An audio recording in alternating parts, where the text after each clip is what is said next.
कोल्हापूरचे विशेष पोलीस महानिरीक्षक सुनील फुलारी यांना उल्लेखनीय सेवेबद्दल राष्ट्रपती पदक जाहीर करण्यात आलंय।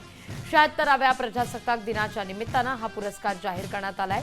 फुलारी यांनी यापूर्वी गडचिरोली, चंद्रपूर नक्षलवादी क्षेत्रात उत्कृष्ट कामगिरी बजावली आहे। नागपूर शहरात मोका आणि एमपीडीए या कायद्याची प्रभावी अंमलबजावणी करून गंभीर गुन्ह्यांमध्ये उत्कृष्ट कामगिरी त्यांनी बजावली आहे।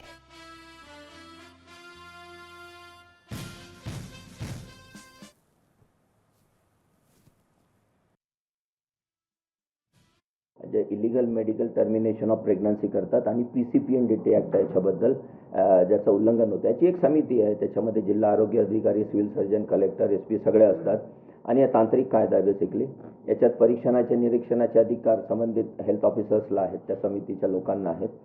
पण माझ्या माहितीप्रमाणे जे इलिगल डायग्नोसिस करतात आणि त्या मेडिकल काउन्सिल ऑफ इंडियाचे आणि PCPNDT रूल्सचे उल्लंघन करतात, अशांना चेक करून कारवाई करण्याचे अधिकार हेल्थ ऑफिसरकडे आहेत।